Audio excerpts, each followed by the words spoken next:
Then you get Vancouver. And let's start with the Vancouver Canucks. It could have went south last week. There was a bit of a wobble. And now they win. And only allow one goal in each of the two victories over LA and Arizona. And the Vancouver Canucks are a team that's going to break 90 points, are a team that midway through the season had an identity crisis. But where do you see the progress? What's the reason for their ascent, Scott? Well, and the game you referred to earlier in the week was against Columbus. It ran the West, Western Canada at least.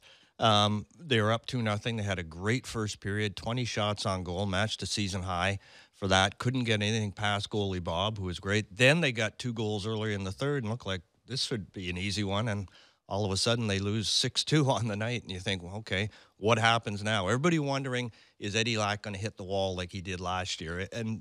But he bounced back strong. And so I think the goaltending has been very solid. They've gotten healthy on the blue line at the right time. They've only had, I believe it's 14 games now this season where they've had their top 6D together. So, but they're all back and healthy at this point. And the Sedins are playing very, very well. And they're able to roll 4 lines. And it's the thing they said they wanted to do this year. And they're getting quality minutes from their 4th line. So there's a lot of good things happening with that Not club. much was expected of this team coming into the year, Colby. The resolve of that room is impressive. As a player, when do you start believing in that? Because there has to be a point where you're trying to convince yourself, and then that morphs into being convinced. Yeah, I think all the negative stuff on their team was actually a positive for their group. You know, they have some injuries. They have guys stepping up. They're finding ways to win. We talk about the goaltending situation. And, you know, they've seemed to battle through everything. And I think it's done nothing but help their team with, you know, mentally and confidence. And, you know, they get bodies back. I don't know. This is a team all year that I've been watching. I'm like, oh, there's no way. Like, there's something about them that just not super impressive, but they just keep winning games. And, you know, you look at their last few games, you know, except for the Columbus game where they gave up 6 goals. You know, they've let in 1 goal, 6 goals, like 1 goal. Like, they're getting it done. And they've been doing it without a power play, which is the other impressive part of it. Because I think they're overshadowed by the Calgarys and now by the Ottawa Senators. And those impressive stories. Well, to your point, there were no expectations. And like Calgary, like Winnipeg, like Ottawa, they've been showing a lot of resiliency. When you think they're finally going to hit that wall and they're coming down, they find a way to win. But it's a bland, they're like a fancier Calgary, a little fancier. But a bland Calgary. Yeah. I know. I watch you know, you just watch them and you're like, okay, and then they win. Where's the sizzle with Vancouver? Well, the sizzle with Calgary, they're the comeback Calgary, kids. Yeah.